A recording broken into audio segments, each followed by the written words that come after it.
morning, educators, authors, and researchers.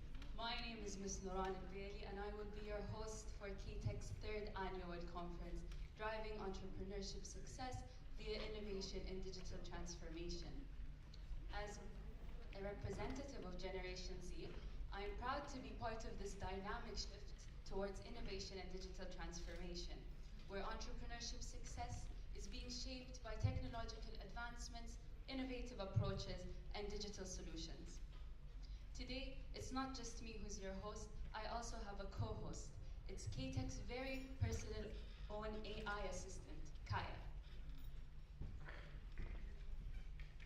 Ms. Nuran. Hello, everyone. It's a pleasure to be your virtual co-host. I may be made of algorithms, but I promise to bring better energy to this event than Nuran. Thank you, Kaya. I'm going to have to speak with whoever told you to say that. Anas told me to say that. Please, a round of applause for Mr. Anas, the mastermind behind Kaya. Keep your hands warm and keep clapping for the chair of the conference, Dr. Anwar Al-Kindiri. Please join us on stage.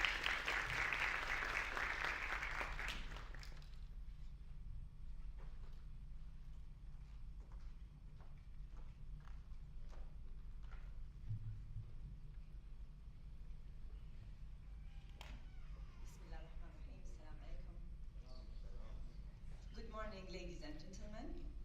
It gives me great pleasure to welcome you all to Kuwait Technical College for our conference held under the theme Driving Entrepreneurship Through Innovation and Digital Transformation. We are honored to host you, such a distinguished group of academics, industry leaders, researchers, and students, gathered here to exchange knowledge, explore fresh ideas, and build meaningful collaboration that contribute to a brighter, more innovative future.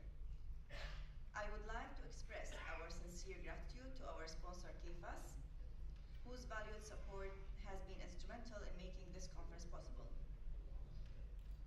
This conference addresses a pressing need in today's world as we navigate an increasingly digital and interconnected landscape. We must continue to equip our students, entrepreneurs, and professionals with the mindset and tools to innovate and collaborate. Entrepreneurship today requires agility, creativity, and a strong digital foundation, and this event is designed to inspire exactly that. To our guests who have traveled to be with us, welcome to Kuwait. Your expertise enriched this experience, and we are honored to be your presence. To our faculty and students, this is your platform. I encourage you to engage fully, think boldly, and allow these discussions to fuel new ideas and opportunities. Finally, I want to recognize the outstanding efforts of our organizing teams, staff, volunteers who worked hard to bring this conference to life. This event reflects your dedication and professionalism. Thank you. This year, we're especially proud of having Canadian College of Kuwait, CCK, as our official organizing partner. So I would like to extend our gratitude to CCK leadership, faculty, and team for their support. Let's make these few hours insightful, impactful, and full of collaboration. Thank you all again, and I wish you all successful and inspiring conference.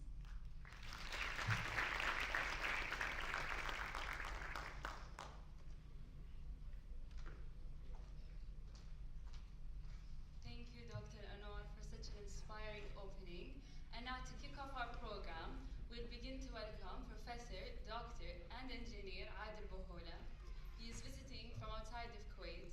He's head of the IT department at the Arabian Gulf University in Bahrain, and he's a globally recognized expert in formal methods, cybersecurity, and artificial intelligence. Please, round of applause. Many 30 years of academic and leadership experience. He has held prominent roles at institutions like INRAE in France, SRI International in the USA, and the University of Tsukuba in Japan. He has published over 200 scientific articles, holds 3 patents, and has been honored with multiple prestigious awards, including the Knight of the Order of the Republic.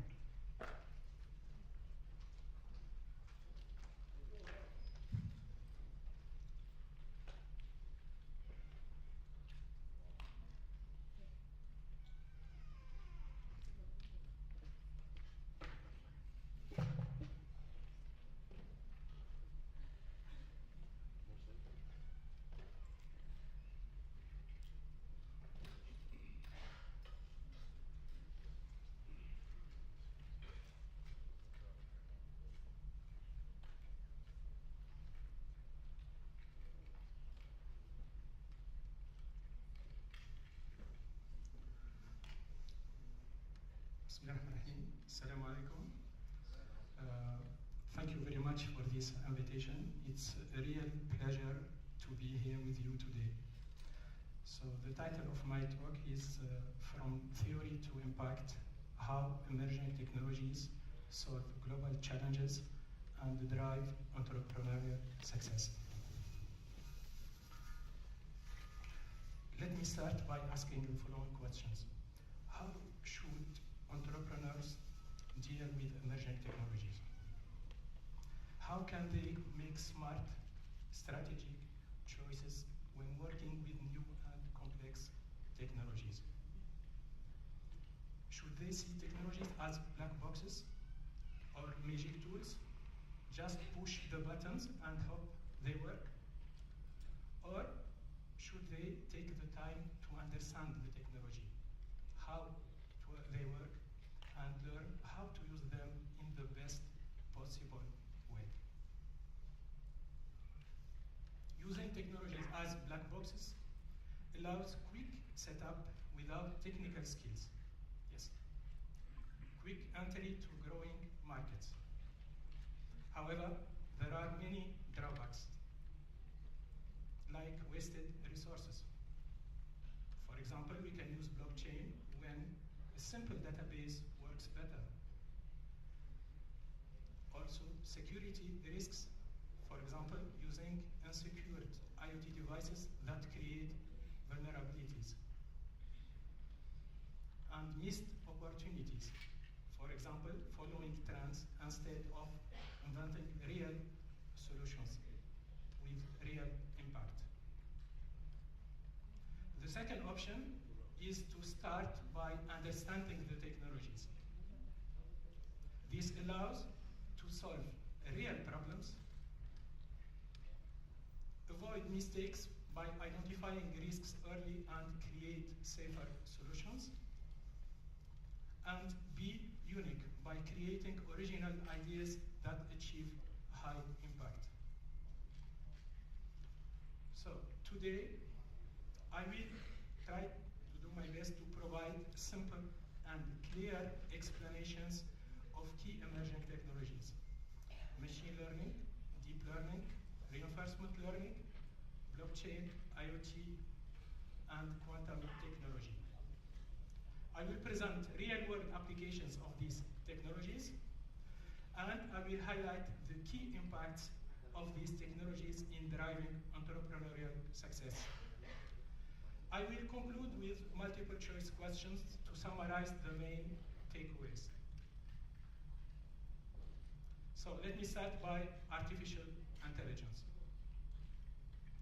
As you know, artificial intelligence allows machines to simulate human intelligence in their thinking and behavior.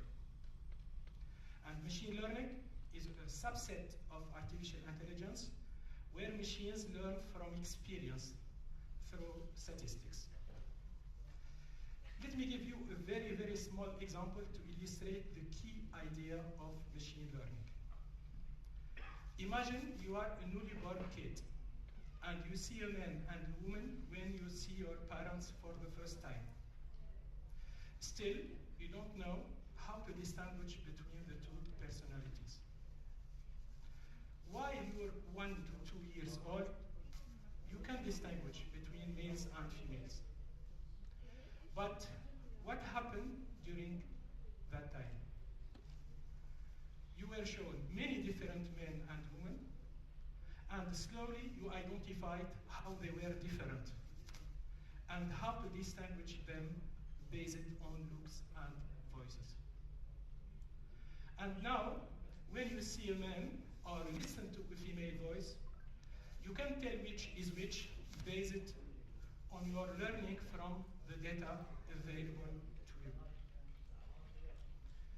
Now, imagine the newborn kid has only seen a small number of people.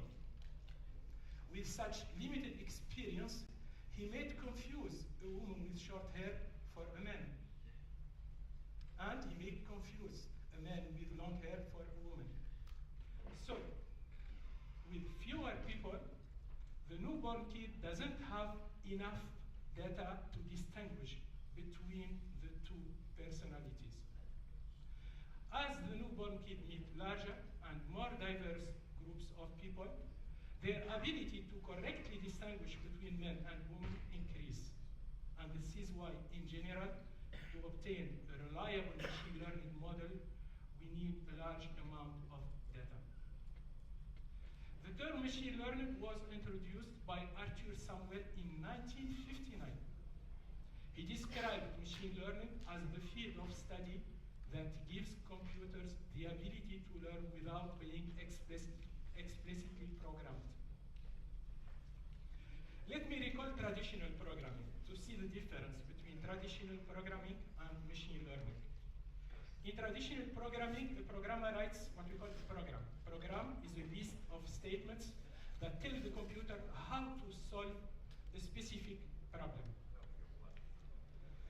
Now, given the data, running the program allows to obtain an output. For example, here we have a program that sorts an array of numbers, and here we have an array which is not sorted.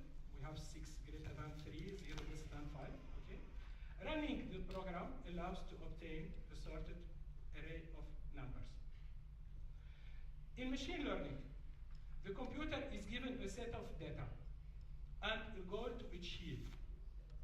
And it learns how to achieve that goal by finding patterns or relationships within the data. So here the input data and the goal to be our goal, okay? And we obtain a model. Now, the obtained model can be used to make predictions about new unseen data. You see the difference, okay? To summarize, in traditional programming, we tell the computer how to solve the problem, but in machine learning, we give only data and a goal to achieve. We may wonder, why has machine learning become so popular and widely used in recent years, despite being introduced in 1959? There are two main reasons. First, availability of powerful computers. And second, increased availability of data. To use machine learning, we need data and powerful computers. So today I will focus on four types of learning: supervised learning, unsupervised learning, reinforcement learning, and deep learning. So let me start by supervised learning. So here, given data, real data, so x1, y1, x2, y2, xn, yn. So our goal is to learn a function f to predict y given new value x.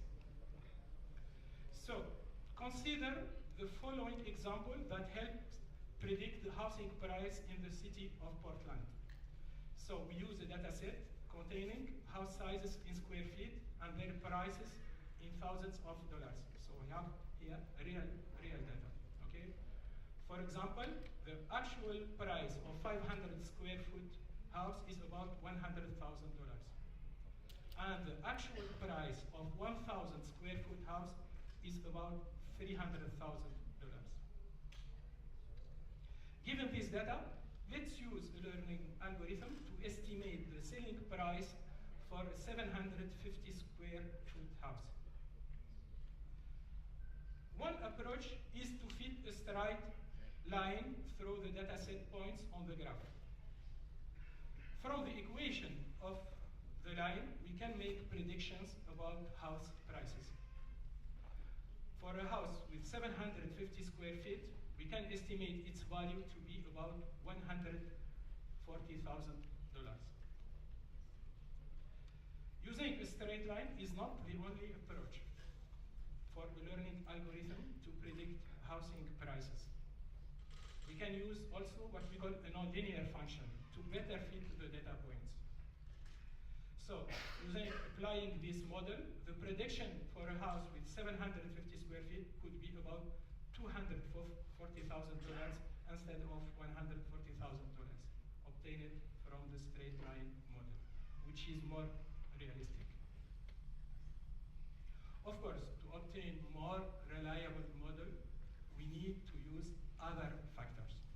For example, location, okay, proximity to amenities, property features, size, condition, age, renovations, and more, market trends, and transportation access. The second example is an application of digital marketing. It allows the prediction of the number of clicks based on advertising expenses. So here we have the data set, advertising spending, and the number of clicks. Okay? And the obtained regression model allows, for example, the prediction that a digital marketing campaign of about $11,000 would generate around 22,000 clicks. Now, what about unsupervised learning? So, unlike supervised learning with labeled examples, unsupervised learning deals with unlabeled datasets. So, unsupervised learning aims to find patterns in data without any guidance or instruction. We use what we call clustering algorithms to group similar data points into clusters. So unsupervised learning has practical applications in various fields. One of the most popular applications of unsupervised learning is the cocktail party problem, when many people are talking at the same time, making it difficult to hear the person next to you. So assume that we have two people talk at the same time. We place two microphones at different distances from the speakers. As a result, each microphone records a unique overlapping combination of both speakers' voices. Let me give you a short demonstration. So let me play the first microphone.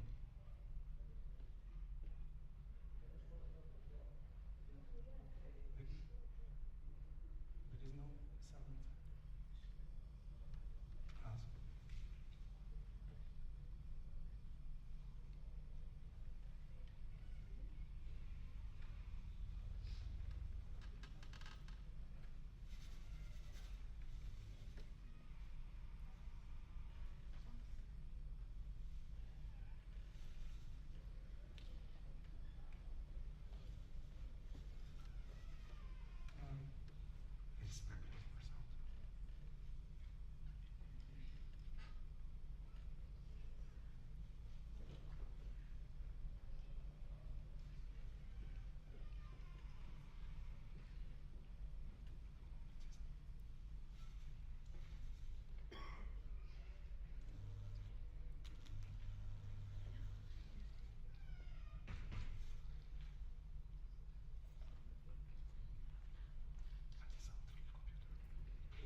Okay, so no problem. So here is just a short demo, just to show you how we can use a very, very small Python paragram and allows the separation for audio without any guidance or instruction. Sorry about that. Okay. So there are many applications for unsupervised learning. For example, for market segmentation, social network segmentation for marketing, customer behavior segmentation, and so on. So now what about reinforcement learning?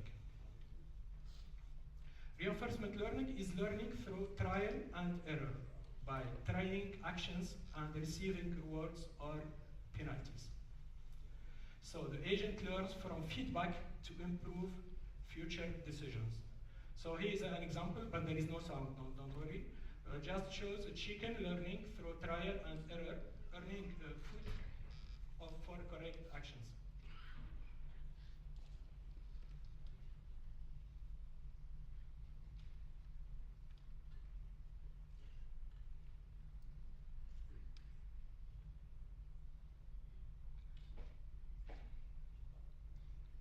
Anyway, so when do we use reinforcement learning? If data is limited or expensive to collect, for example, running a real-world experiment is costly. Decisions need to be made over time. For example, a robot learning step by step from trial and error, or there is a goal to maximize or achieve, like winning a game or improving the score. An example of reinforcement learning is training self-driving cars by trying different actions in simulations, rewarding safe driving and penalizing unsafe behavior. Now, we arrive to deep learning. Deep learning is a subset of machine learning where machines learn from large amounts of data using artificial neural networks with multiple layers.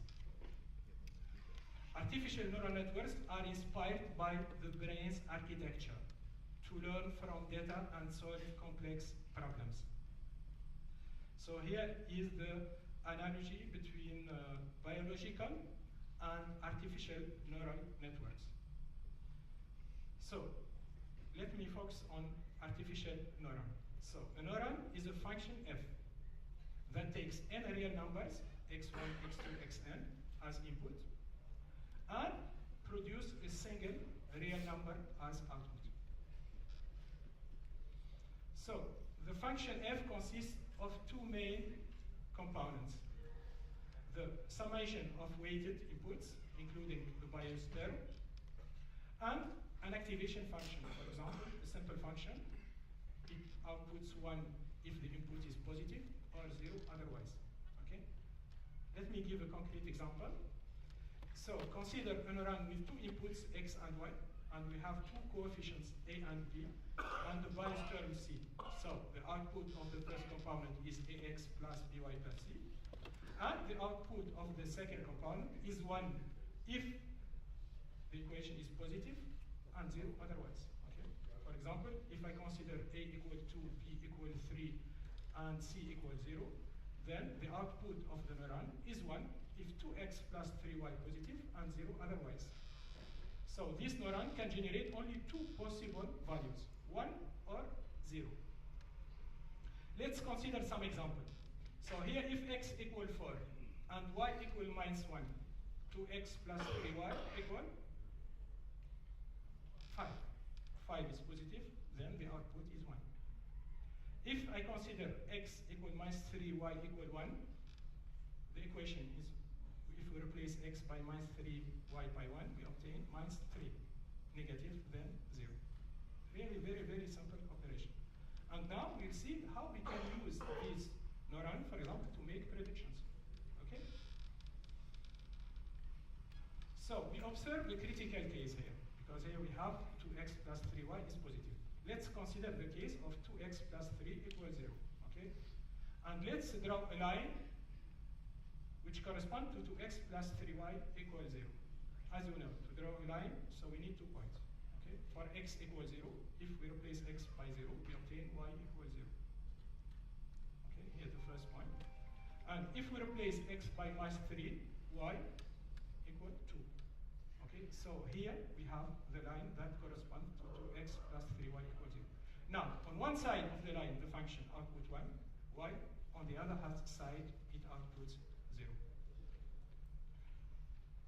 So, to summarize, a neuron, just a neuron with two inputs allows us to divide the plane into two half planes. In one half, the function outputs 1, and in the other half, it outputs 0. So here is a concrete example. For example, we can use an artificial neuron to predict whether a startup will succeed or fail based on founder experience per year, for example, and market size.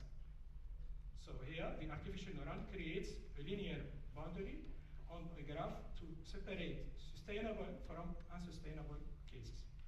Okay? Now, the question is, assume that we have here real data, okay? And the question is there an artificial neuron that allows the classification of red and blue points, such that the output of the neuron is 1 for the red points and 0 for blue points? Of course, yes, we can use the previous neuron. It allows the classification for red and blue points. Now, so here we have more complex. So here's, as I told you, is real data, okay? So one line now, the answer is no.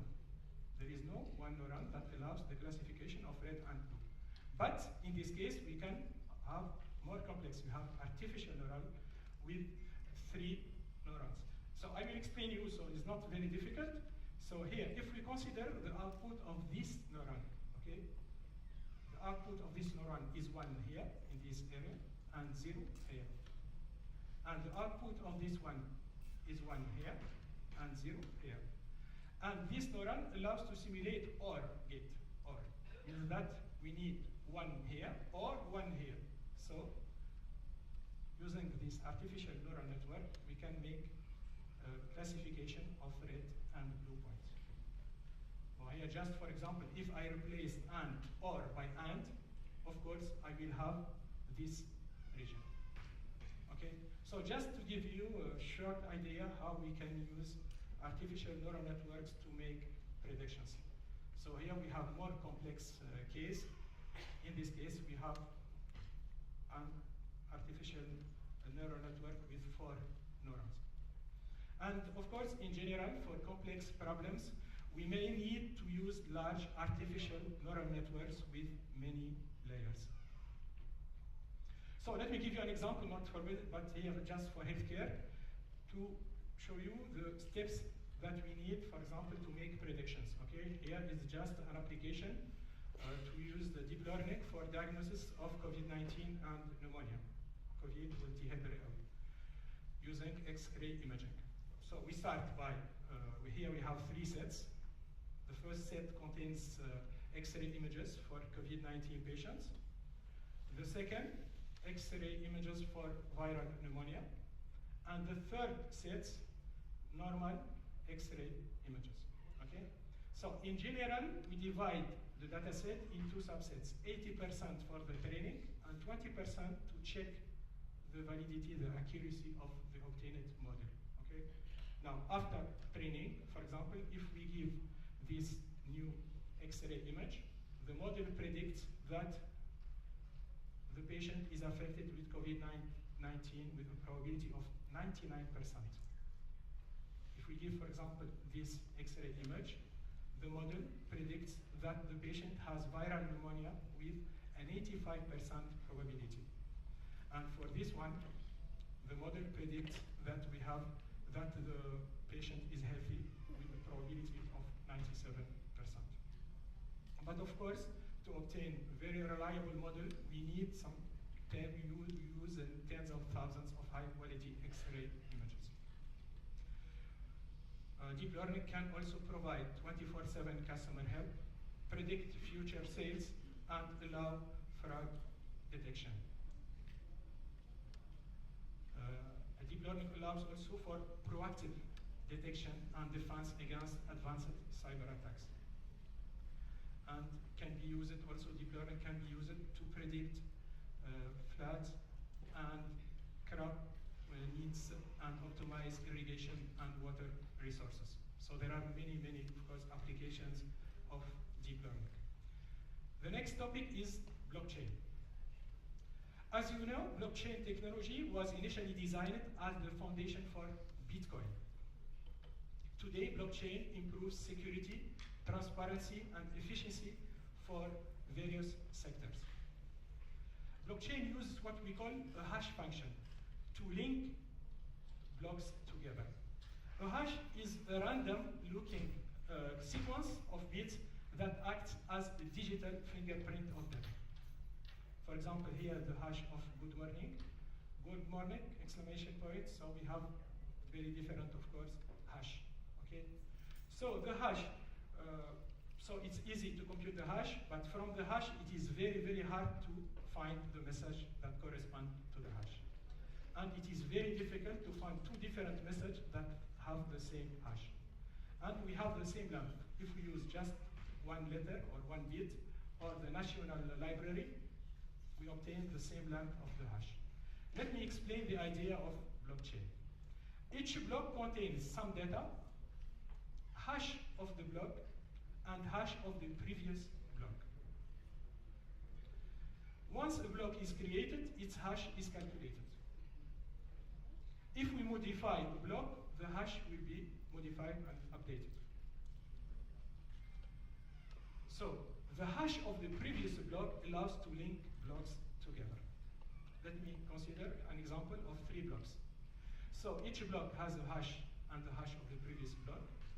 So, as you can see here, block number 3 points to block number 2, and block number 2 points to block number 1. And of course, the first block is a bit special.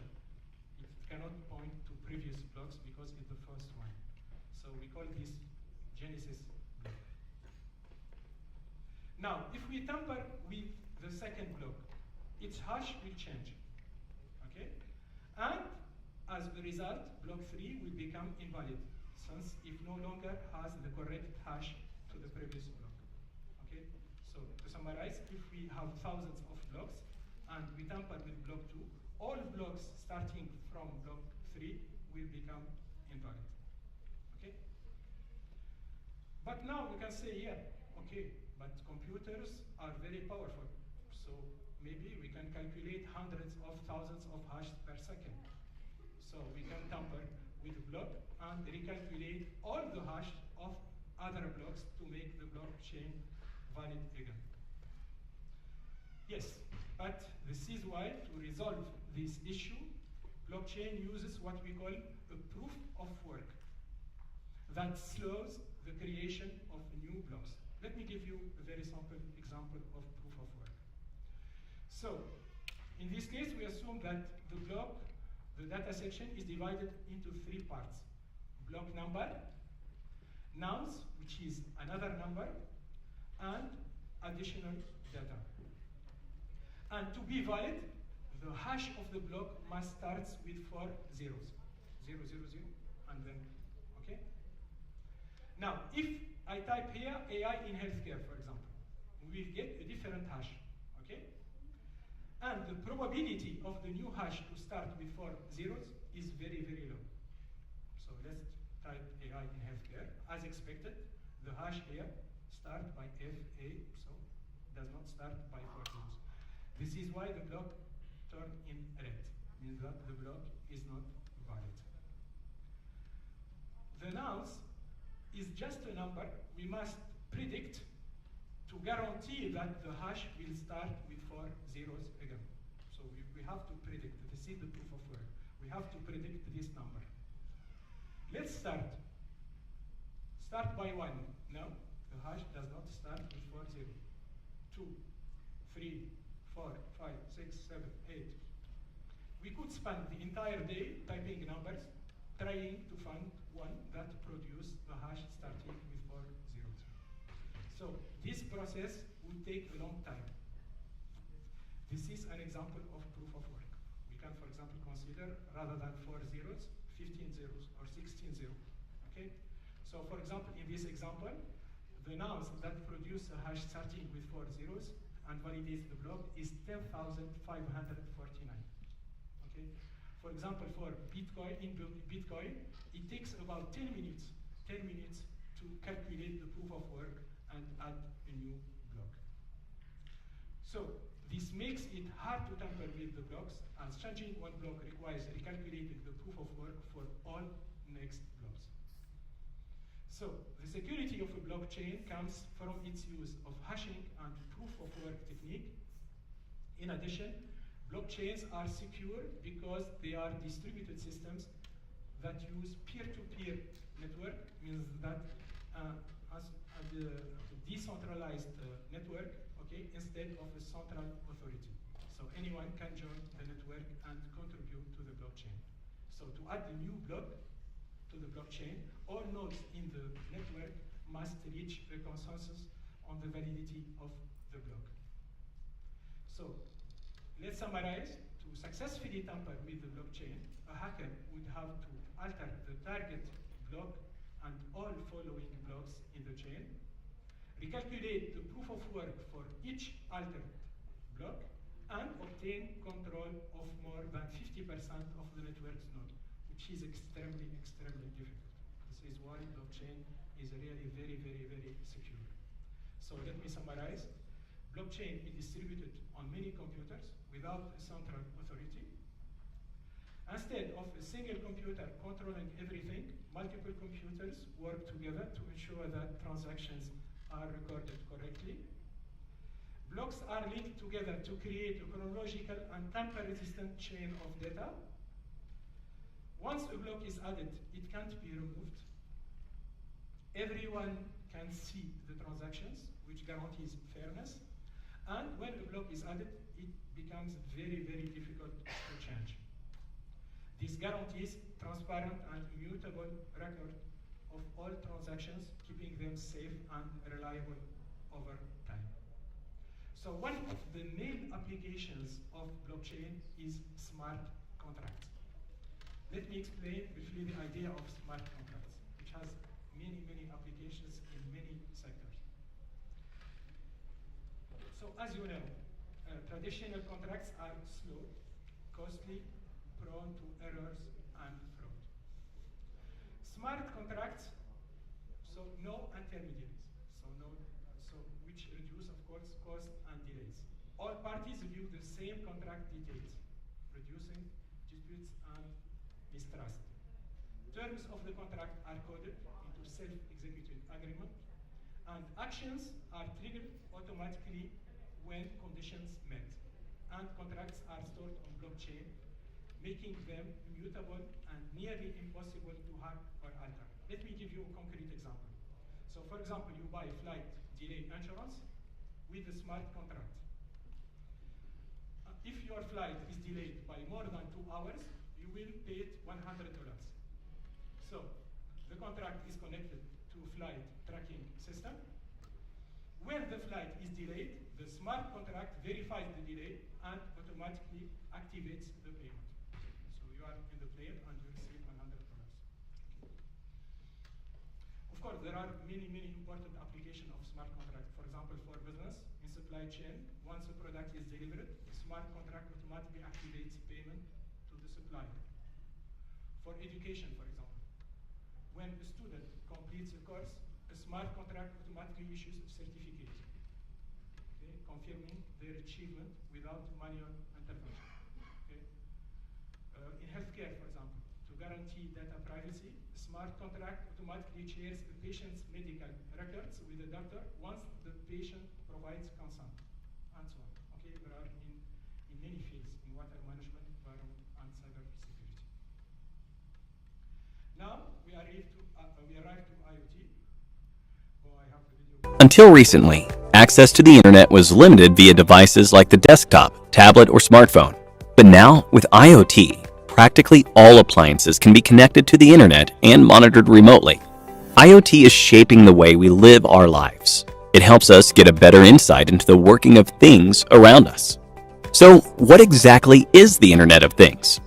IoT is a system of interrelated devices connected to the internet to transfer and receive data from one to the other. A smart home is the best example of IoT.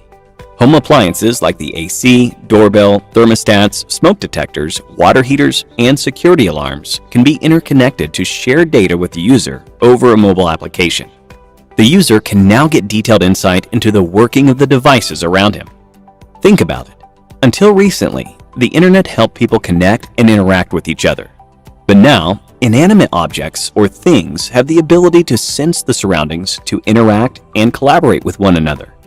For example, in the morning when your alarm goes off, the IoT system can open the window blinds, turn on the coffee pot for you, and even turn on the water heater. To name a few, IoT is deployed for smart homes, wearables, watches and bracelets, smart cars, smart farming, smart retail, smart grids, smart city, and smart healthcare. Okay, so let me summarize. Internet of Things is a network of interconnected devices that collect, exchange, and process data. The main goal of IoT is to enable communication between devices and people, creating a large interconnected network. And devices collect data through sensors, which are then analyzed to extract useful insights. And insights from data analysis trigger automated actions, allowing devices to perform tasks and make real-time decisions. So there are many, as you know, applications of IoT, for example, for business, using IoT sensors to track inventory and automatically reorder when stock is low, for example, can be done automatically. For water management, for example, using IoT devices to monitor water usage and detect leaks in real time. For agriculture, of course, we can use IoT devices to monitor weather conditions and automate irrigation systems. And we can use also IoT devices to track air quality and manage pollution levels. Okay, we arrive at the last technology, which is quantum computing. Just I will give you a very, very short introduction about quantum technology and quantum computing. So as you know, digital computers are made up to millions or billions of transistors, which exist in two states: on to represent 1 and off to represent 0. Quantum computers use not bits but qubits or quantum bits that can exist as 1 or 0 or both at the same time or somewhere on a spectrum between the two. With n qubits, a quantum computer can represent 2 to the power n possibility at once and perform operations on all of them at the same time. Let me just give you an idea to understand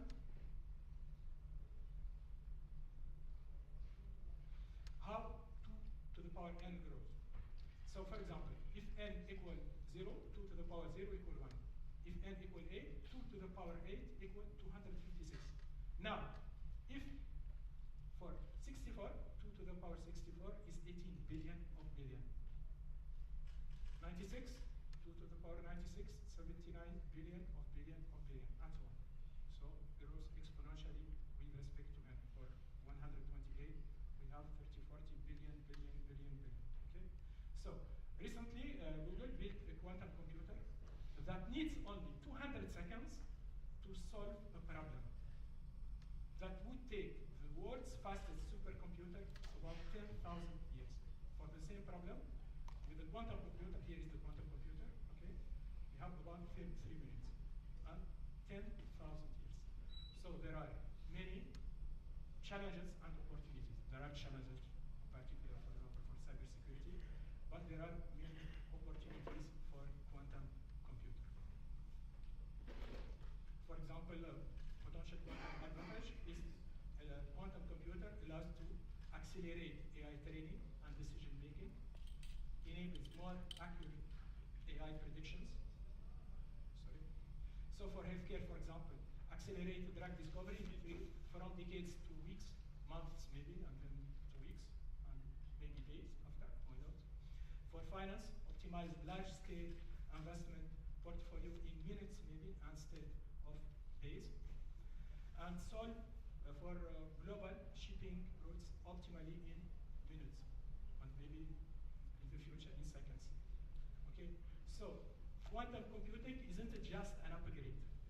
It's a revolution that will will unlock answers to unsolvable global challenges. Now, let me summarize the key impacts of emerging technologies on driving entrepreneurial success.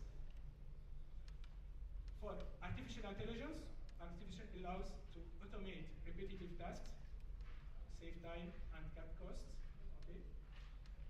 Enhance decision making, learn from data to make better decisions, personalize experiences, offer personalized products or services that increase customer satisfaction and retention, and create new business models and disrupt traditional sectors. Disrupt, for example, the taxi industry was disrupted by Uber.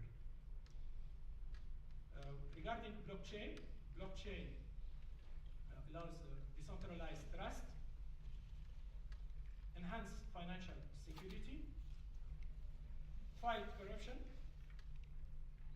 and automate agreements using smart contracts.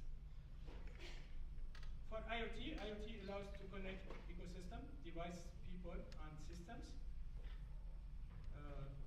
allow predict outcomes, predictive maintenance, for example, consumer behavior, and so on, boost sustainability, and prevent disasters.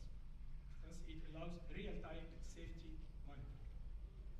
And for quantum computing, it allows to solve, as you have seen, complex problems, optimize industries, reinvent cybersecurity. There is challenge for cybersecurity, but there is many opportunities using quantum encryption, for example, and fast-track medical innovations. So by mastering emerging technologies, we can take action to innovate and drive entrepreneurial success. As Alain Kay said, the best way to predict the future is to invent it. So now it's time for some multiple choice questions. To summarize, not an exam, just to summarize the main key points. So please answer. This is the first part.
Okay.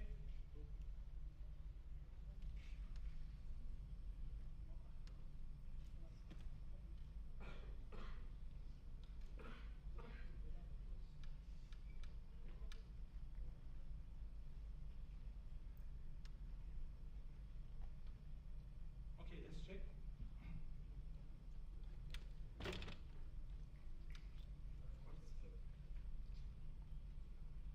Both A and B. Yes. Okay. It's clear. Field of artificial intelligence. Okay, we have second. As I told you, so traditional programming, just we give statements. We show the computer how to solve the problem.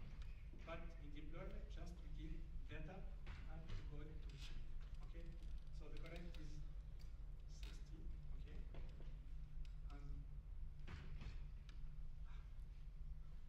Unlike traditional programming, machine learning learn from data.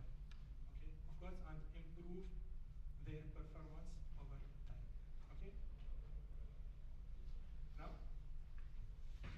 I hope we arrive 100% at the end of the MCQ challenge.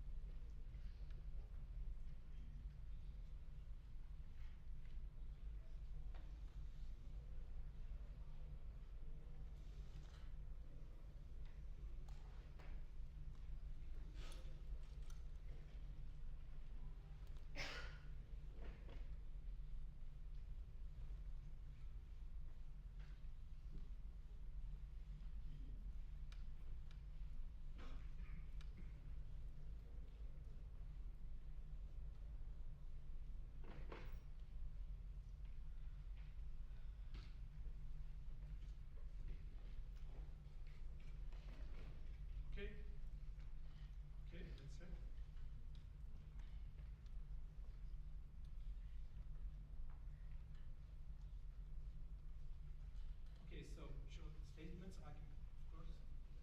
Yeah, exactly. 70%. Okay. But A is correct, of course. B is correct, but both, not A and B. Okay. Just 2% false. Second, yeah, you have seen.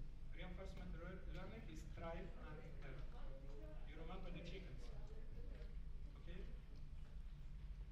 Okay. Next.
Okay.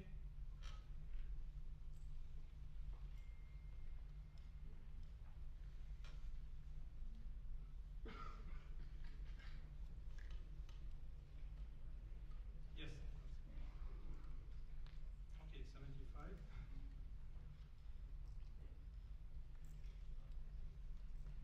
Yeah. Yeah, exactly. Smart contract. When the condition is met, we directly automate the action.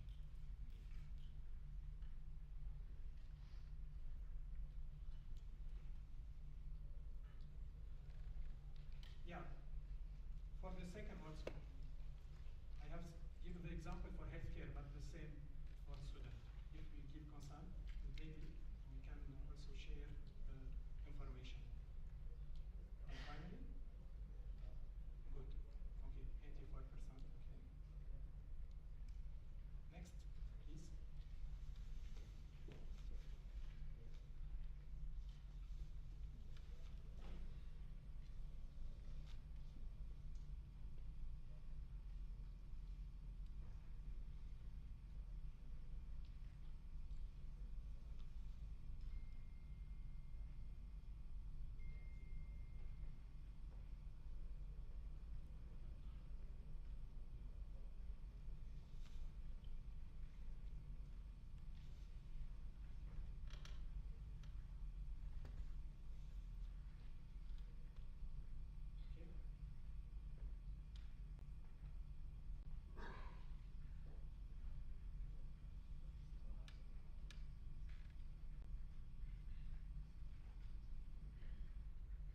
Of course.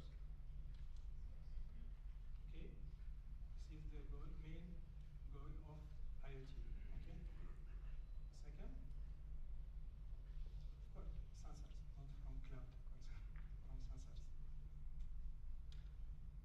And the last, automated actions triggered, exactly. Okay, good.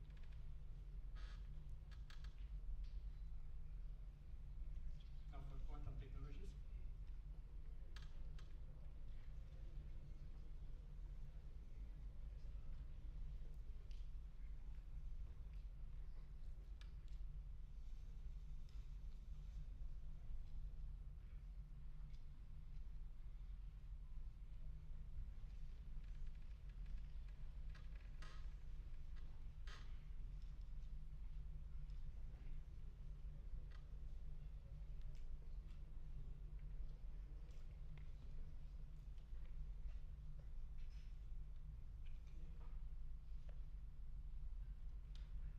Okay.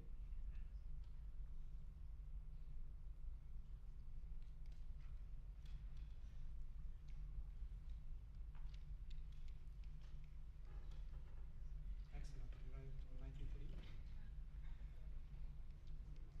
Okay, good.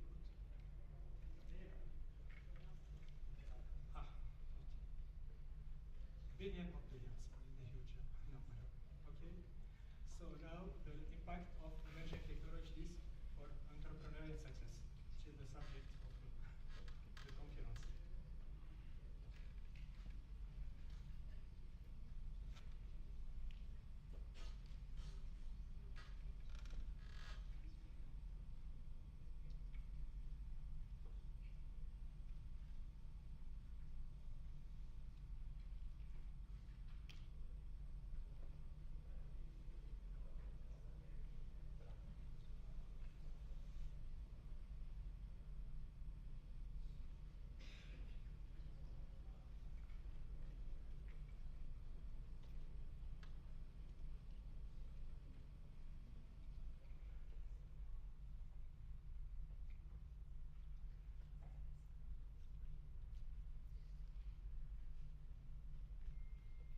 Okay, okay, let's check.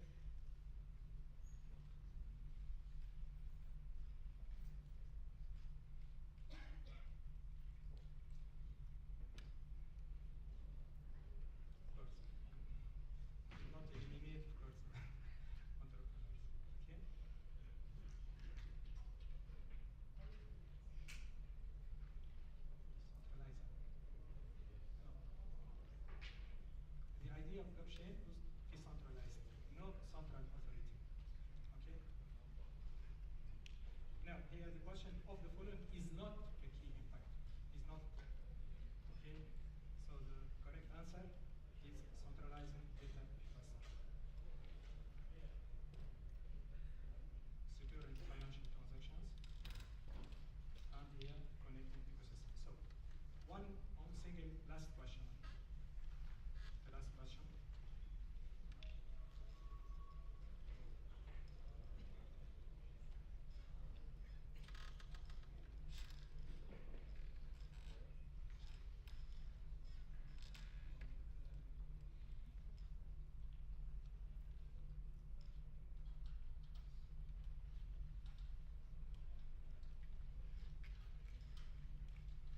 Okay.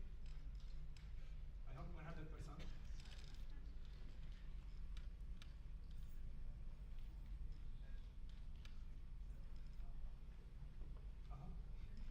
Of course, we can shape the future, of course. Of course. Okay, thank you very much for your attention.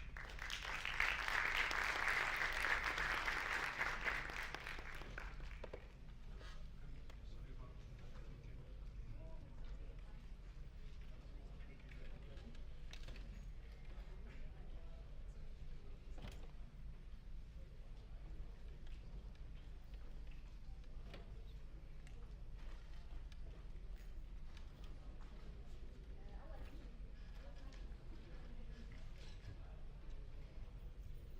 Thank you, Professor Dr. Engineer Adil. That was a very engaging presentation. Just a show of hands, who got above an 80%? Oh, 90? Right? Easy. I'm sure Kaya would have got 100. Now, moving forward, I'd like to present our next scholar, Dr. Afnan Al-Khaldi.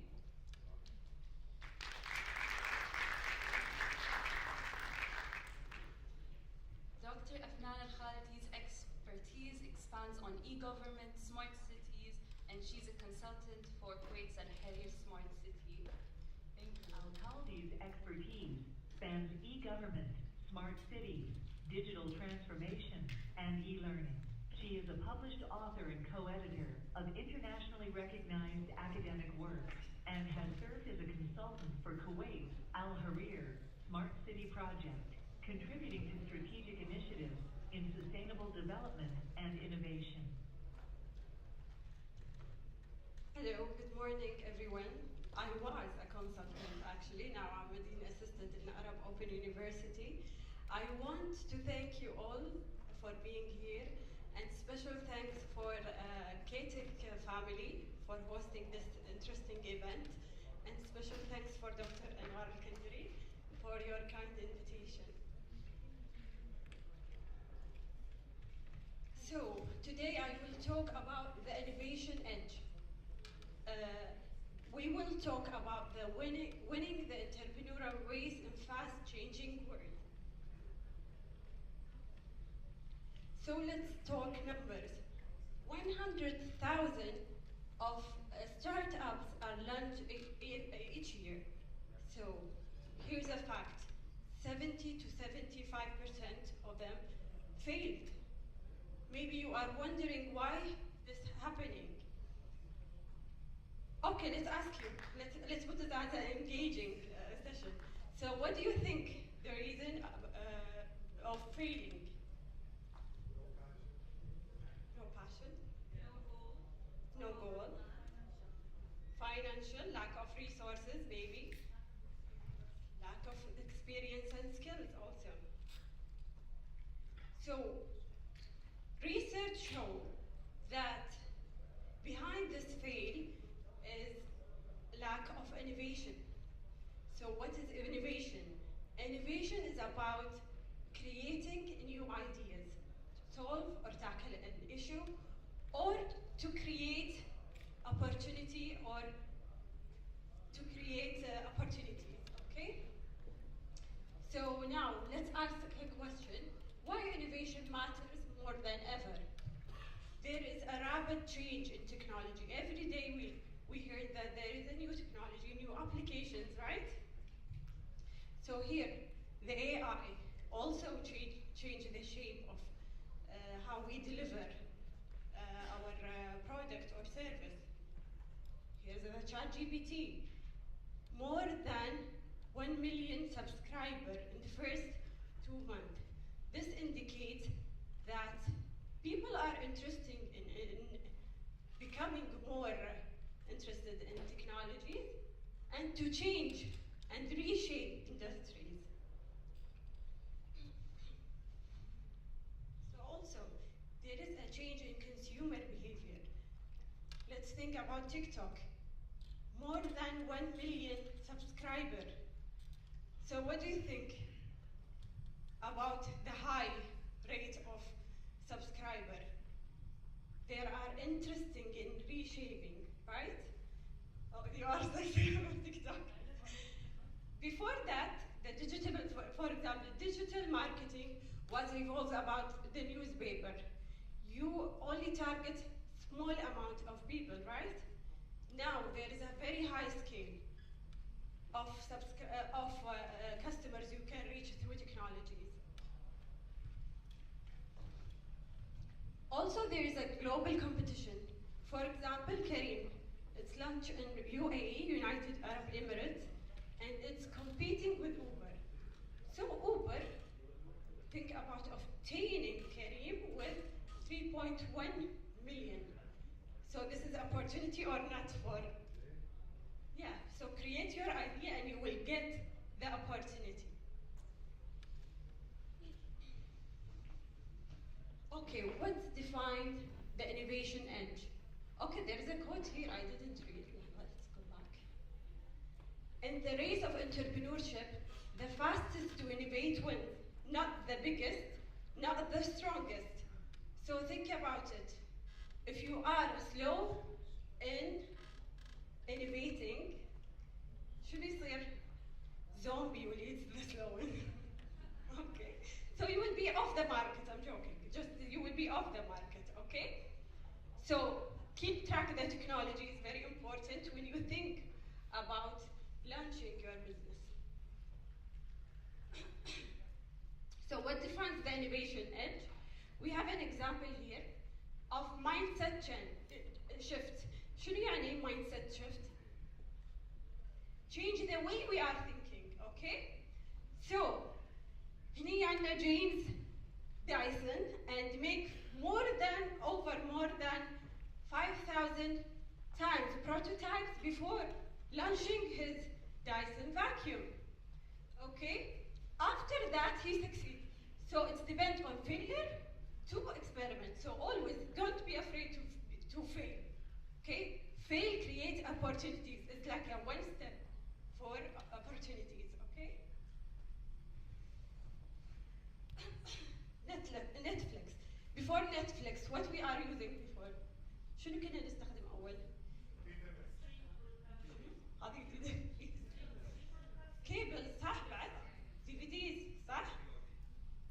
شنو عندنا؟ نتفليكس شاهد صح؟ So يعني في technology create opportunities for entrepreneurial صح؟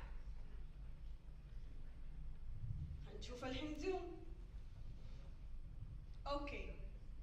لما صارت البانديميك when the pandemic started okay what happened to the university closed most of the universities closed الا احنا صح عرب اليونيفرسيتي احنا ما وقفنا الله يعينك شو اللي ما كنت متخرجه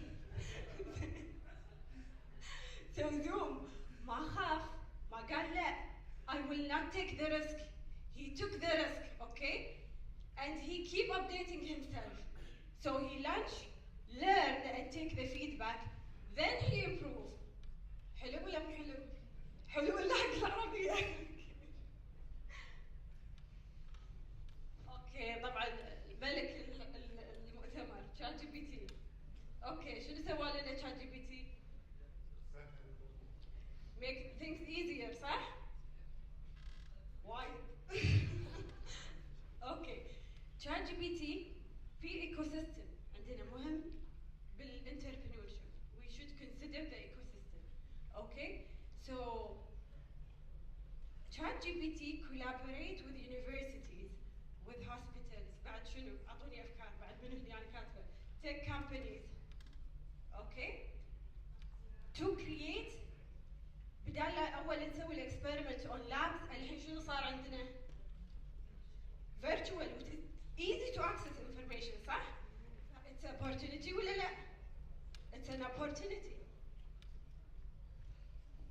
okay also the ecosystem لما بنتكلم as an entrepreneurship we should consider ecosystem okay so Airbnb the idea of it إذا كانت for example the hotels is fully booked or you prefer to stay isolated مو مع ناس وايد you can rent a house through this platform okay so it's like changing the mindset they are expect to trust the other parties okay so نرد ونعيد ونقول انه it creates a new ecosystem through technology طبعا انا قاعده اتكلم عن التكنولوجيا okay how to stay ahead in the race you should learn more you should use AI عادي استخدموا chat GPT عليكم الامان و other applications and you should adapt any change keep track شنو النيو ترند شنو الناس قاعد تستخدم or I'll go and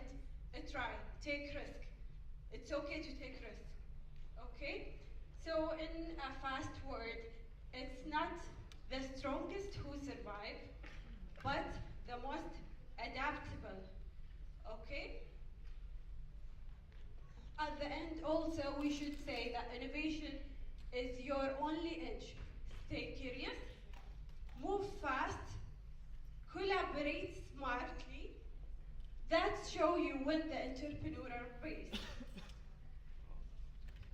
thank you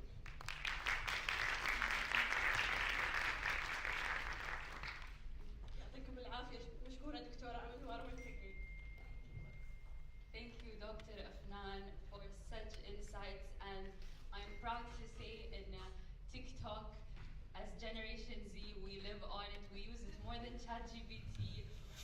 I took advice from it this morning on how to present the speech. Okay.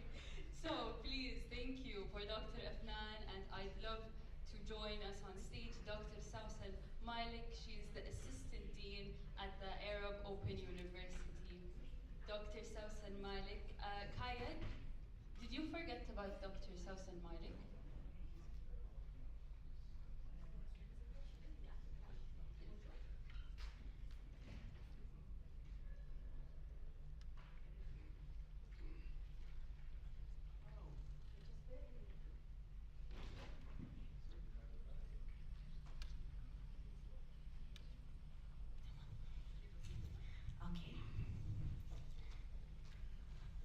So good morning, everyone.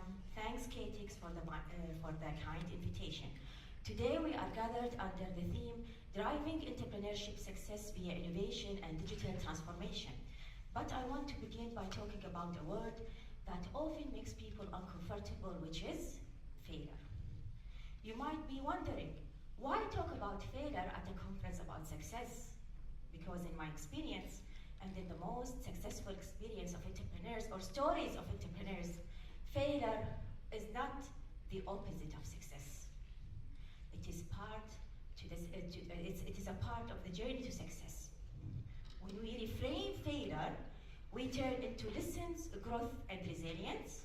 This mindset is what fuels innovation and what is truly drive entrepreneurial success in today's digital world. So let's us today not just focus on how to succeed, but on how to fail forward.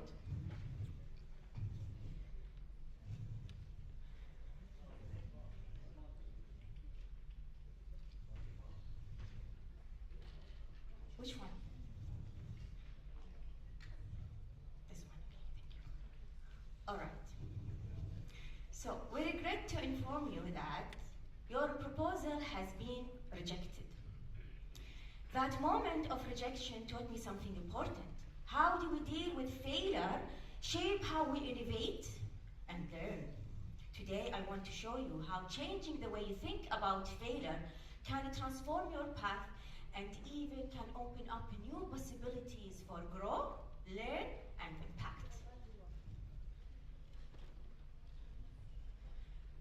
When we hear the word failure, most of us immediately think about something negative, something to avoid at all costs.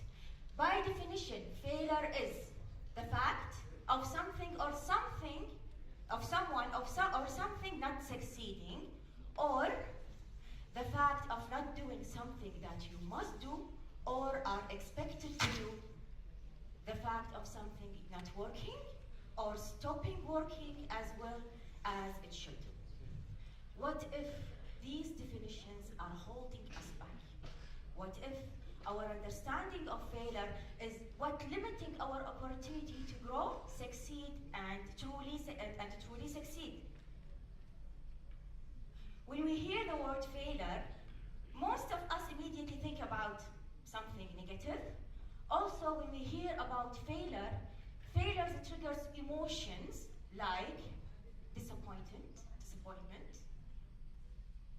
shame, or even fear. And that's not surprisingly. We have been taught from very young age to avoid failure at all costs. In school, failure means getting an F. In business, failure means losing money or even shutting down. The truth is that most successful entrepreneurs have the biggest failure. Think about it. 90% of startups fail. An average of 3.8 entrepreneurs failed before succeeding their business. Take an example of Thomas Edison. He had attempted over 1,000 failed attempts before inventing the light bulb. Also, Thomas Edison, James Dyson, he created over 5,000 failed prototypes over 15 years before revolutionizing vacuums. So what do you think? Failure is the opposite of success? Failure isn't the opposite of success. It is an ingredient to success. So what does it mean to reframe? When we reframe failure, it's a mindset shift from seeing failure as one-time event that happens to you to seeing it as a process that works for you. So, what is reframing failure? Reframing failure happens across 4 key dimensions. First, learning, iteration, destigmatization, and the resilience building. For the first one, we reframe failure as a learning, instead turning the question, why me, into what can I learn? Like Ariana, who saws over 40 rejection publisher as a data point, not as a dead end. Second, we reframe failure as iteration, part of the process, not the end. Like, who is this? Bill Gates. You know that Bill Gates, his first startup company failed. What is the أول شركة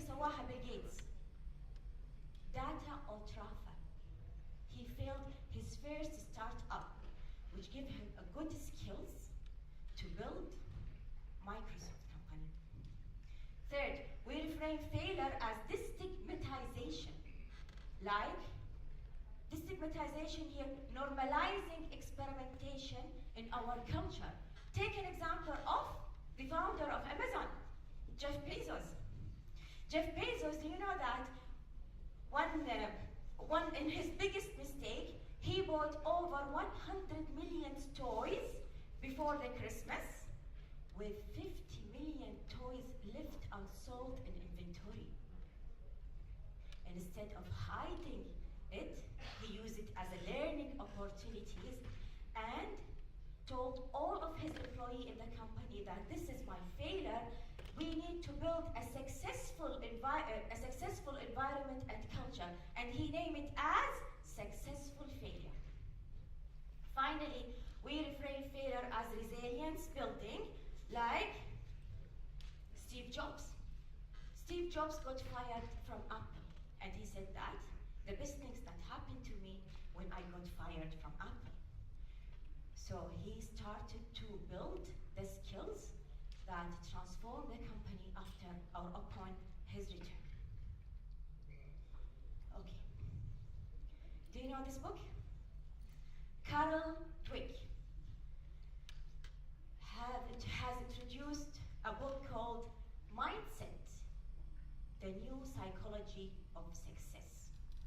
She introduces two concepts, people with two concepts of mindset, people with growth mindset and people with fixed mindsets. For people with fixed mindsets, believe that abilities are unchangeable. So you are either good or bad at something. So people with this fixed mindsets usually avoid challenges. Okay, for the other way of thinking, which is growth mindset, people with a growth mindset think they believe that abilities can be developed over time by effort and learning. For them, failure is not the dead point.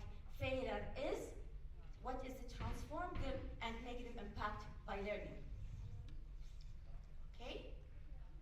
So take an example of that. I'm going to give you an example for that, for Carol Dweck. She mentioned in her book, imagine two students who failed a test.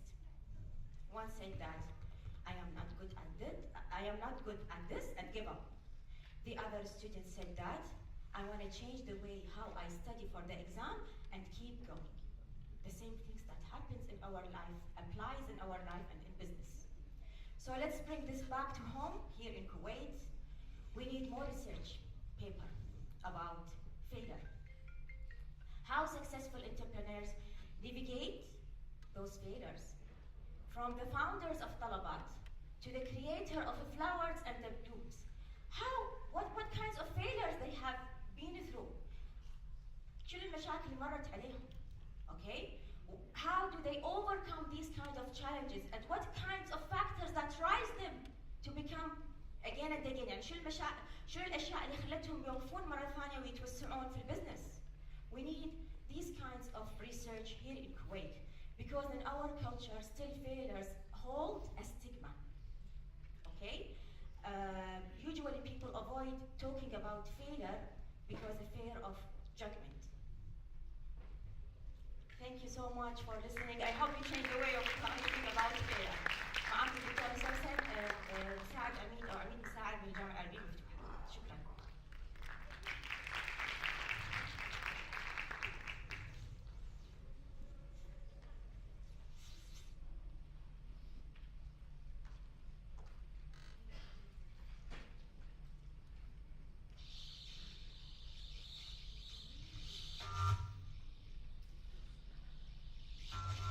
Thank you, Dr. Sausan Malik, for such insightful information. Our next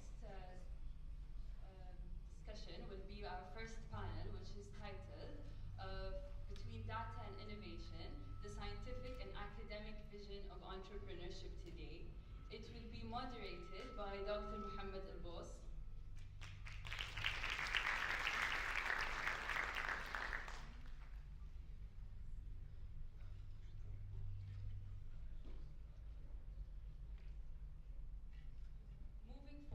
holds a PhD in Innovation Management with expertise in AI governance, public sector innovation, and policy innovation. He is a results-driven researcher and educator with hands-on experience in machine learning, strategic project management, and advanced data analysis. Today, he will be moderating our first panel. Please join me in welcoming Dr. Mohammed Al-Bous.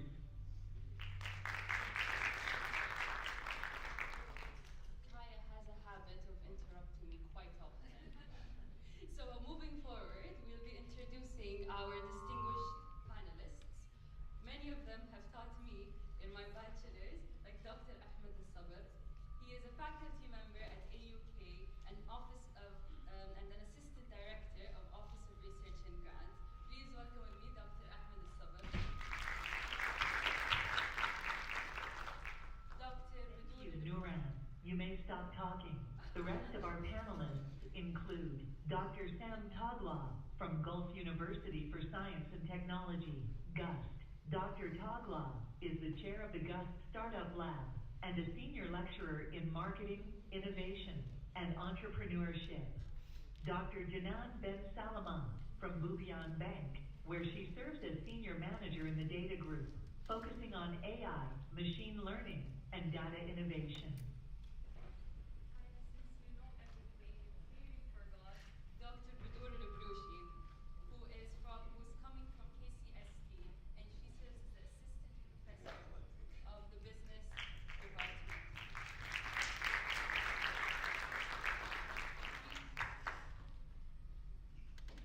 Please join us on stage.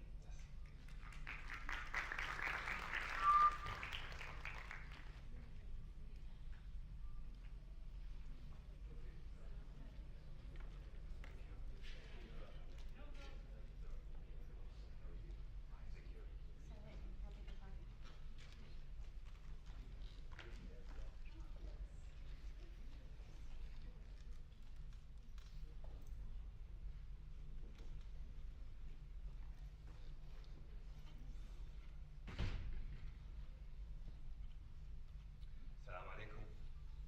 Sabah khair. Good morning, everyone. Thank you, Mrs. Noran, for the introduction, and thank you, Kaya.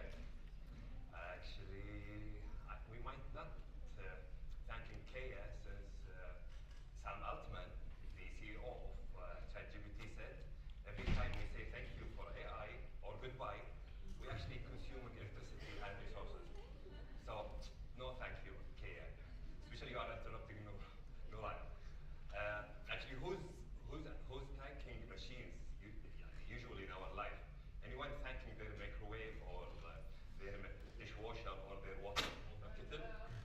I don't think so. There is maybe one case I might thanking AI, and if it is wash my clothes and prepare food for me. So, however, warm welcome to all of you here at Kuwait Technical College. I'm Dr. Mohammed Al-Bous, and I'm going to be the moderator for this panel. I'm so delighted that you are joining us in today's panel, which titled between Data and Innovation, the Scientific and Academic Vision of the Reality of Entrepreneurship, under the conference theme, which is Driving Entrepreneurial Success Through Innovation and Digital Transformation. Kuwait ecosystem is flourishing, and we are witnessing this.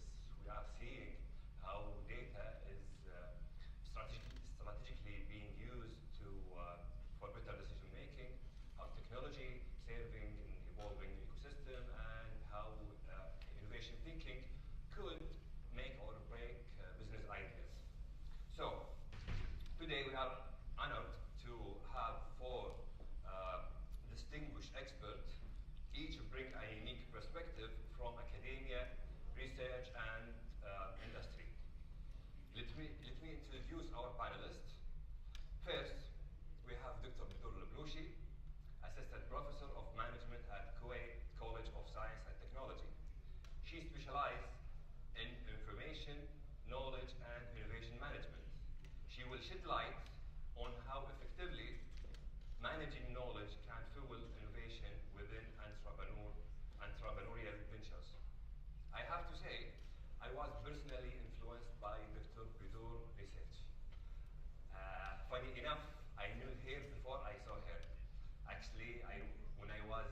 student, I was reading her research, and I was assuming that she's super organized person and a person that who's take care of details.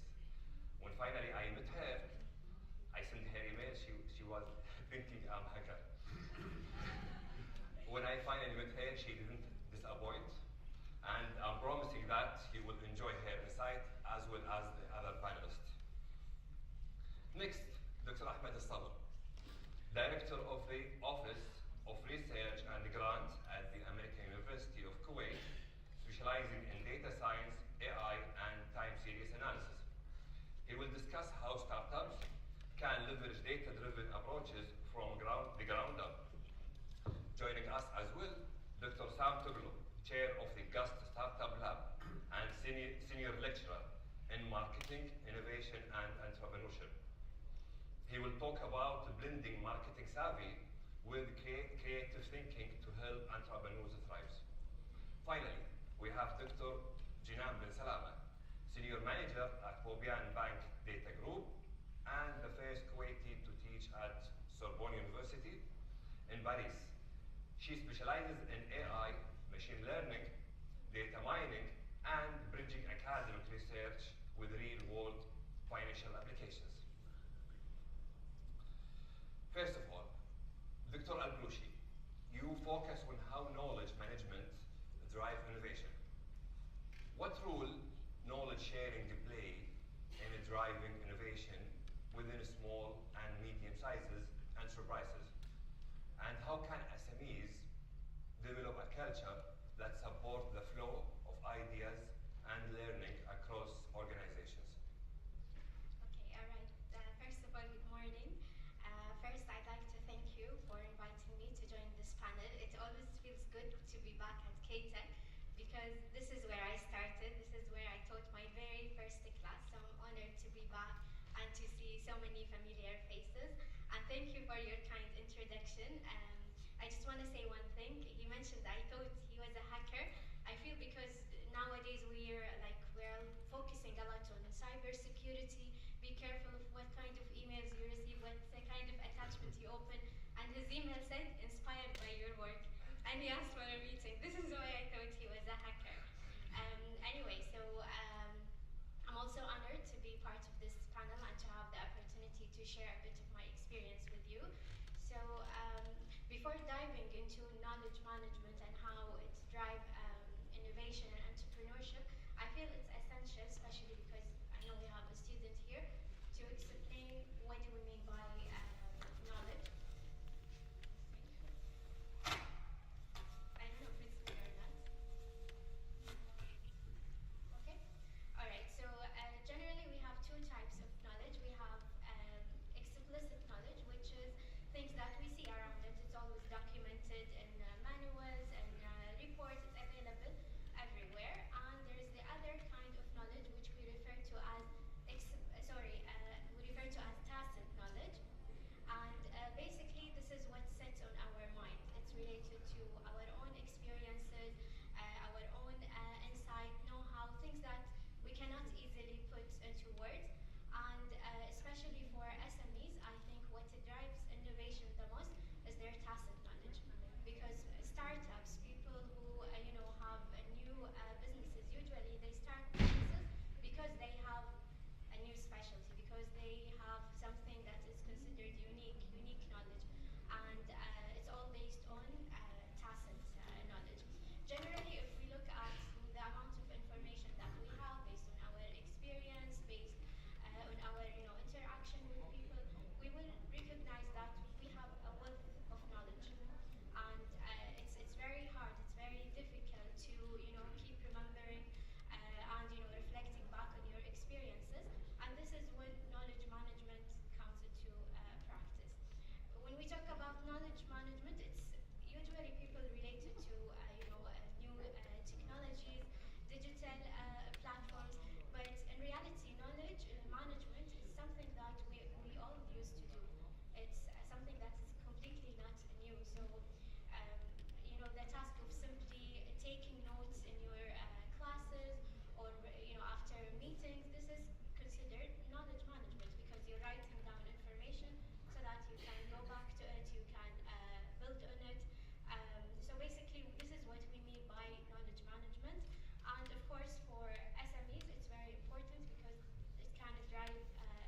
information.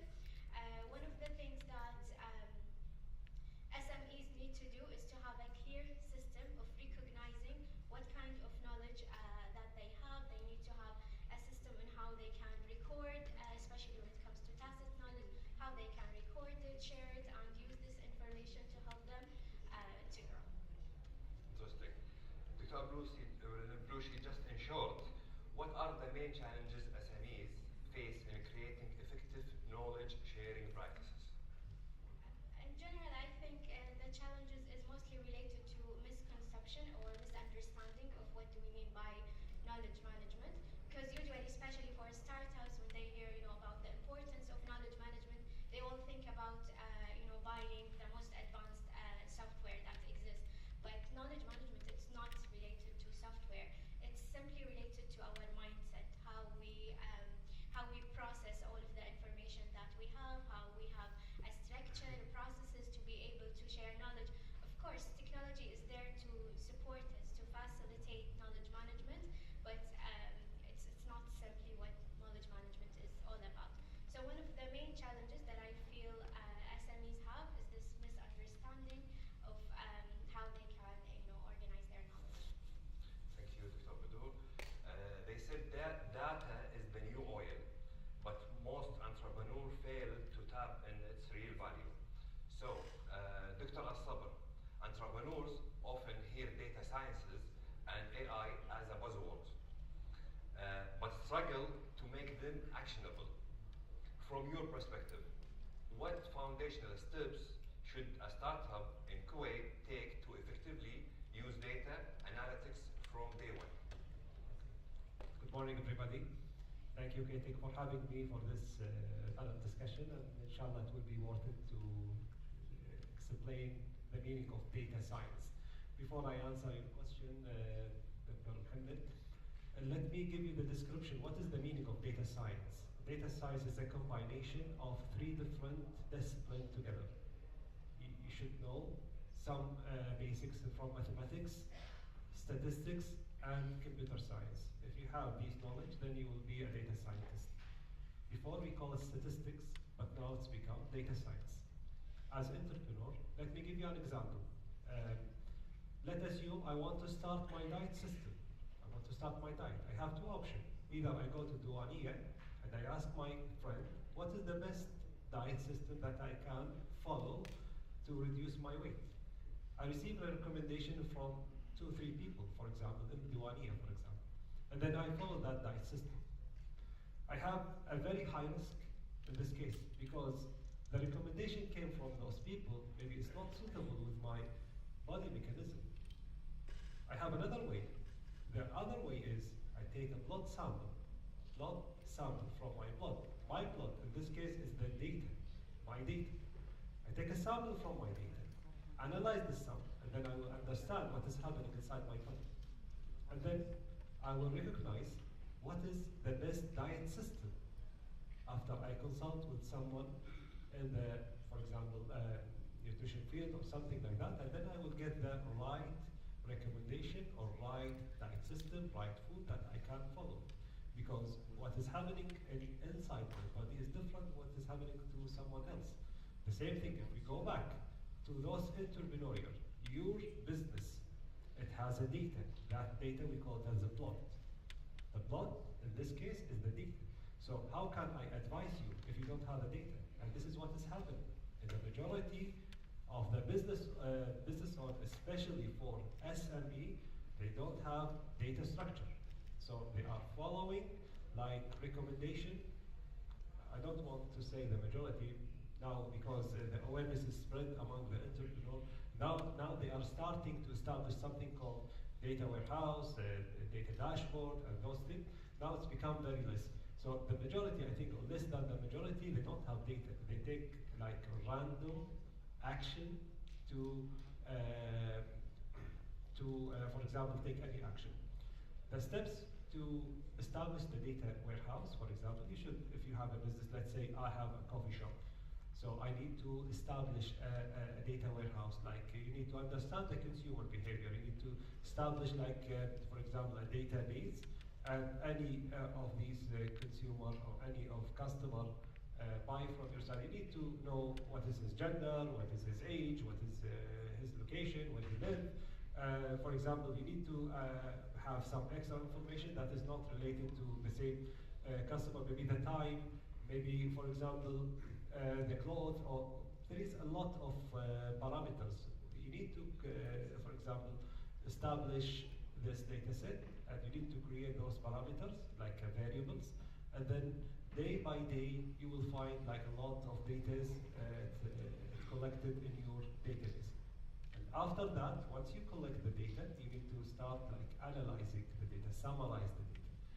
Now I know what is your thinking. To summarize, to analyze the data, I need someone who's expert in, for example, statistics or data science. Now, because of the AI exists, ChatGPT or some other LLMs, you can send the data to LLMs, any LLMs, and then you can ask what is the highest demand, what is the highest consumer, for example, parameter that will increase the intention to buy this product. And this LLM, because you have data, this LLM will analyze the data, will give you the right recommendation, instead of having this recommendation from Duania or maybe from your friend or some other resources. And then once you reach to that step, you are analyzing the data. The final step, it is the most important step, which is the prediction. Sometimes you have data, you analyze the data, what next? You need to predict. For the prediction, there is a lot of tools to predict. For example, if you buy a stock market today, what is your interest? What will happen tomorrow? If you have the skills in how to analyze the data and how to link the parameter together, for example, it's not only for the stock market and you correlate stocks together. Maybe there is some other parameter from geopolitical parameter, some parameter related to the country, or some other parameter. If you link those all together, and then you will reach to the right prediction. And there is a lot of tools to create that prediction. And the tools now, it's become very easy because the AI exists. What you need to consult someone in statistics, someone in data science to help you for that. Now, if we go back to the entrepreneur, do the entrepreneur need to learn those data science, for example, knowledge, or he need to teach himself? No. Entrepreneur, he should act as a CEO. Entrepreneur, he should act as a manager. Not he should act as, for example, data analyst. Entrepreneur, he should have this mindset. Entrepreneur, he should has like the belief on the data, and then he create a department.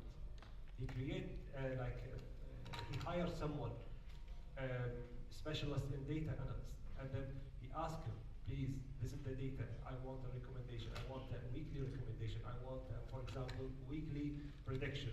Just let me know where is the factors that threat my business. So if you have this mindset, then you will receive, for example, a good advice, and then from those good advice, you can continue successfully with your business. Great insights. Just before we move on, by a show of hand, how many one here using AI for their business or for data analysis or even for academic projects? Just by a show of hand. Wow. I think we have a pool of tech savvy here. In short, Dr. Aslam, could you share a brief case study where time series analysis or AI dramatically pivot a project or a local business strategy?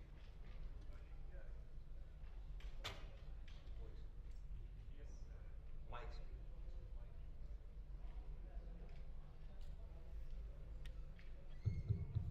Yes, there is a lot of examples. It's a true example. For example, Talabat. Talabat, because you purchase every day, Talabat understand your behavior. Once you enter the next time in Talabat, it will recommend for you the food that you would like.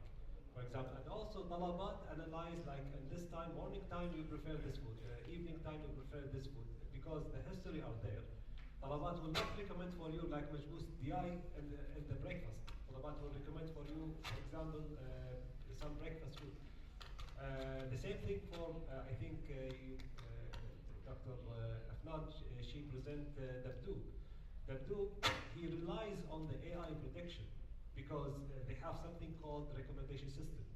Once their kid, because it happened with me, with my child, every time when they access Talabat, there is some recommendation for my kid that those items, it will be very flavor to my kid, and every time they come to me, please, we want to buy this one, because the intention of purchase is very high, because of that recommendation system, because of the data inside Talabat, because of the account, this account, the Talabat, for example, or maybe Tabdoo, analyze this account automatically, and it will give like a prediction for the next visit, like this items will be very high to be purchased. And this system will create it easily through, for example, Python or some other tools. Thank you, Dr. Sabok. Dr. Toglo, with guests, really, I'm insecure enough to blame myself for them. I think it's working. Really? Yeah, I think yes. With Guest Startup Lab, you are directly guiding students and entrepreneurs. How do you encourage them to blend marketing savvy with innovative thinking, especially in a culture rapidly embracing digital transformation? Thank you, Dr. Ahmed, and thank you for having us here to talk about our experience with our students, in fact, because now just to broad brush a few information, innovation touches our lives in different ways. We can have product innovation, service innovation, process innovation, you can have management innovation, you can have innovation in all aspects of our lives. So when it comes to marketing, definitely you have to have a creative mind to design, for example, creative campaigns, creative designs on, for example, social media campaigns. All of them, they come to a nodal point which is related to value. So, for example, yes.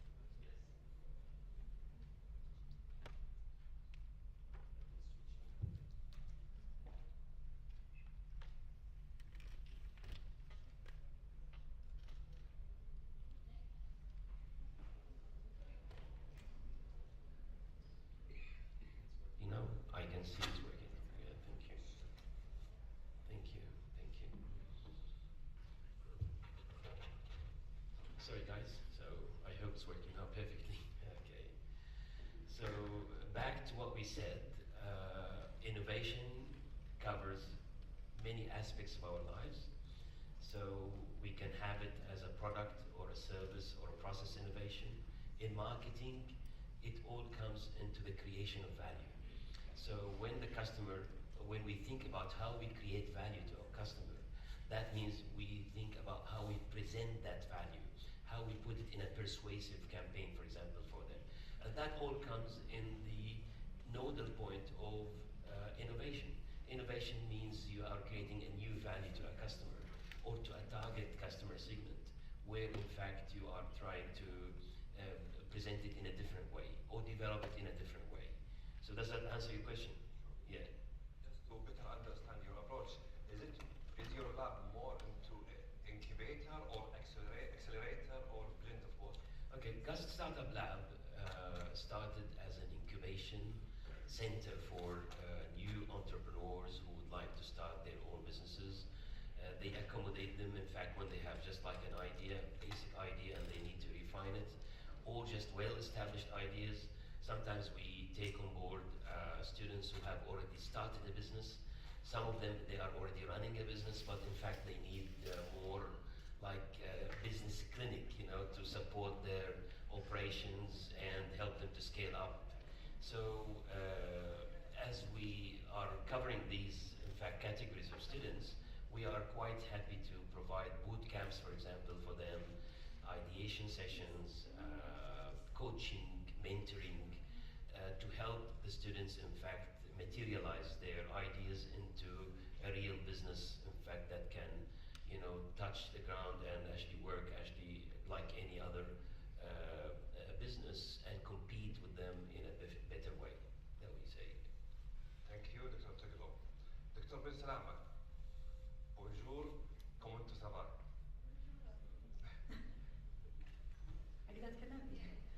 Bonjour tout le monde. Bon, peut-être je parle français un peu peu.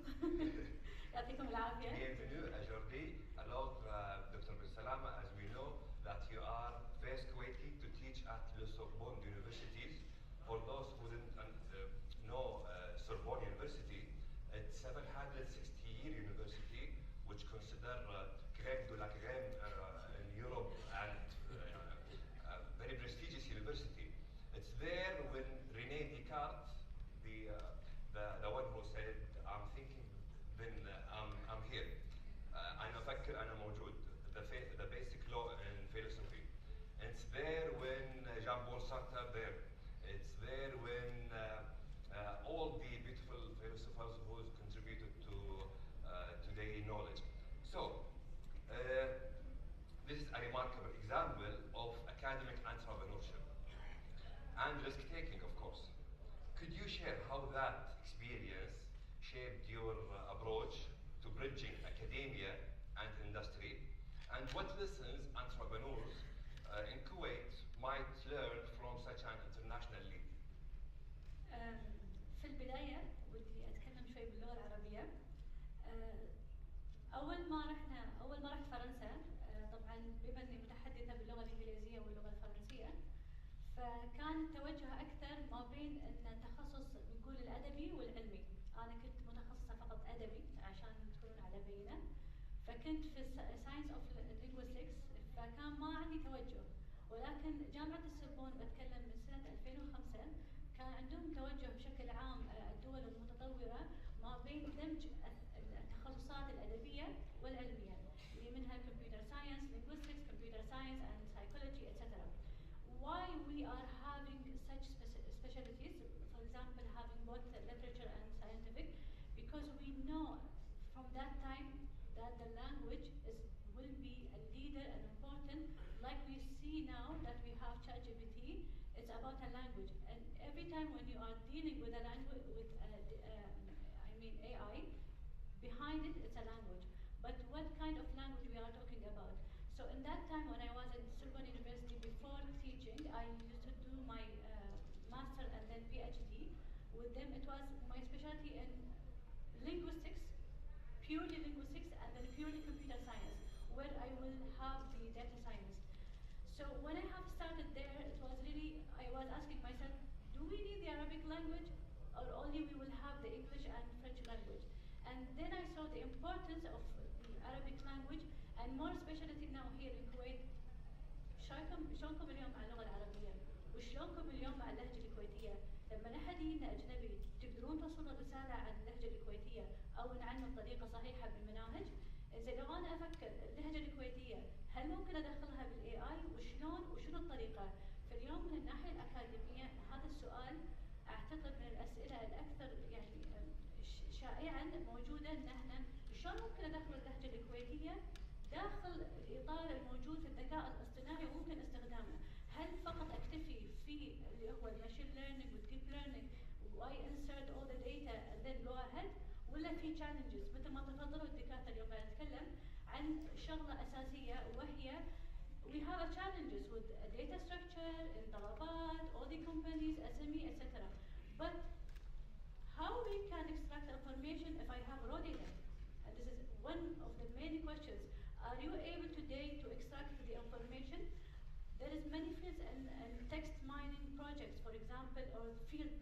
We can talk about information extraction. We can talk about information retrieval. We can talk about many things. So we are building and we are leading at Bobian today many projects for text mining projects, not only data science, structured and financial sector, machine learning, etc.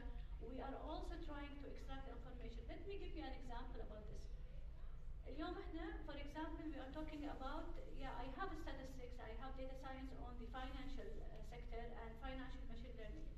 But if I'm trying to have a historical data about experts' reviews, for example, how can I build this? Do I need only ChatGPT or GPT itself, or I can build something that can be really benefit to help the sector or the field that we are trying to give many projects, and then we can go for the production. So we are trying to focus on how, for example, Bobian Bank need this sector or that sector, and then we are trying to build with, and we are fixing one of the issues that we are having. Let's talk about political. اليوم تتبنون مثلا مشروع عن السياسة. Example, دراسة من الدراسات اللي بتكون إذا ببني أحداث عليها شو ممكن أقيم الأحداث عليها لأن احنا we are talking على raw text. فال-NLP اليوم داش in parallel مع الماشين ليرنينج عشان يعطينا good data بشكل عام و I fix that issues with that we are having to have finally a qualified data, then it will be a structured data, then we will move to machine learning, deep learning, etc. to have results. So it is very important. فأول شيء أتكلم عن اللغة العربية وهي بشكل عام هويتنا الوطنية، لأن اليوم أعتقد أن الكل متمكن باللغة الإنجليزية، لكن لما نتكلم عن اللغة العربية أغلبنا مو متمكنين وأنا واحدة منهم، بس احنا متواجهين هم في اللهجة الكويتية. فاحنا أنت اليوم بتسوي مثلا على sentiment analysis project، إذا أنت بس متخصص كمبيوتر ساينس وشلون تروح من ناحية أخرى أن أنا أبني عشان اللهجة الكويتية. والسؤال الأكبر هل اللهجة الكويتية هي اللغة العربية؟ تاريخيا يس، ولكن لما نشوف شلون طريقة كتابتها مختلفة تماما عن اللغة العربية ومعانيها مختلفة تماما. احنا قاعد نشوف بشكل عام في الدراسات اللي موجودة أو اللابس الموجودة أو الشركات المستخدمة، مثلا عندنا الوردز سنت مثلا ان انجلش في وايد لايبريز حق الانجليزي، وايد لايبريز حق اللغات الفرنسيه. كم لايبرري عندنا حق اللغه العربيه؟ تقريبا قليل 2 3 وبلس لغه عربيه وليس لهجه كويتيه. فاليوم احنا حتى في الاطار الاكاديمي محتاجين نطور عشان نتعاون كدوله، بحيث ان لو في اي بروجكت نقدر نرسخ جهودنا كامله بحيث ان احنا نوصل الى مشاريع اكبر واكبر من ناحيه الستركتشر وكل الجهود المبذوله كذلك في هذه الناحيه. In this panel we speak English, Arabic and French. What a panel! But seriously, I really share the same concern with you, Dr. Bassama. Our Arabic language is our identity and it is at risk. I agree with you. As instructors or as scientists, we really need to take seriously Arabanize the knowledge, since it doesn't happen in our country. Knowledge creation happens in Western countries. And part of our mandate for effective knowledge sharing is translate the language to keep our identity alive. In short, Dr. Ben Salama, at Wabian Bank Data Group, you are applying AI and machine learning in a very practical, industry-focused context. How can local financial institutions and, by extension, other industries collaborate with academia to foster entrepreneurial innovation in AI? Actually, in Wabian Bank, we are having contract and dealing coordination with the institutes and the universities to lead them on the projects that in a professional way, how we are using AI in companies. So today we are dealing, actually I have, we can say students, they are today taking some, how to work with text mining. Because when we are talking, yeah, they are specialized in data engineering and data governance and other data science, but when we are talking about text mining, I'm trying to lead by myself, and also in the point of view of Wabian, we are trying to see how we can take, and we have the coordination with the university and institution to deal with them and to work with them every time. Great. We will now open the floor for your question. Please feel free to direct them to any of our panelists. Maybe we don't have a lot of capacity for more than 1 or 2 questions.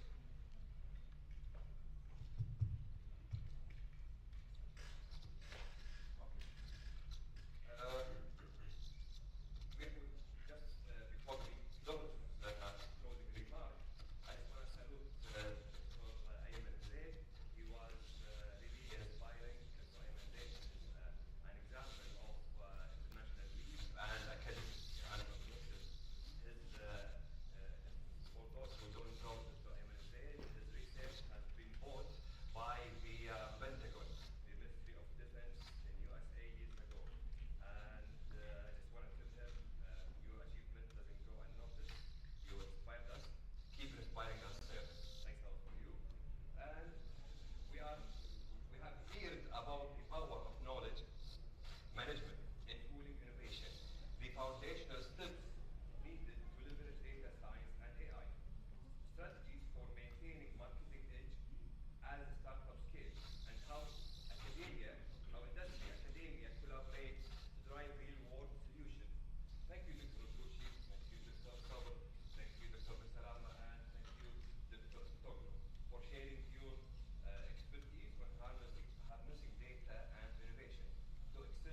all with an environment of embracing continuous learning. Thank you all for your